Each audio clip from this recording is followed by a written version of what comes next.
ವರದಾನ. ಸರ್ವಶ್ರೇಷ್ಠ ತಂದೆಯನ್ನು ಪ್ರತ್ಯಕ್ಷಗೊಳಿಸುವ ಶುಭ ಮತ್ತು ಶ್ರೇಷ್ಠ ಕರ್ಮಧಾರಿ ಭವ. ಹೇಗೆ ಬಲಭುಜದಿಂದ ಸದಾ ಶುಭ ಮತ್ತು ಶ್ರೇಷ್ಠ ಕರ್ಮವನ್ನು ಮಾಡುತ್ತಾರೆ, ಹಾಗೆಯೇ ತಾವು ಬಲಭುಜಧಾರಿ ಮಕ್ಕಳು ಸದಾ ಶುಭ ಮತ್ತು ಶ್ರೇಷ್ಠ ಕರ್ಮಧಾರಿಯಾಗಿರಿ. ತಮ್ಮ ಪ್ರತಿ ಕರ್ಮವು ಶ್ರೇಷ್ಠಾತಿ ಶ್ರೇಷ್ಠ ತಂದೆಯನ್ನು ಪ್ರತ್ಯಕ್ಷ ಮಾಡುವಂಥದ್ದಾಗಿರಲಿ. ಏಕೆಂದರೆ ಕರ್ಮವೇ ಸಂಕಲ್ಪ ಅಥವಾ ಮಾತನ್ನು ಪ್ರತ್ಯಕ್ಷ ಪ್ರಮಾಣದ ರೂಪದಲ್ಲಿ ಸ್ಪಷ್ಟಪಡಿಸುವಂಥದ್ದಾಗಿದೆ.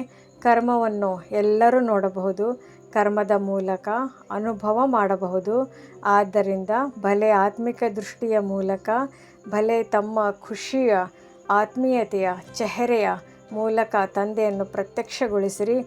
ಇದು ಸಹ ಕರ್ಮವೇ ಆಗಿದೆ.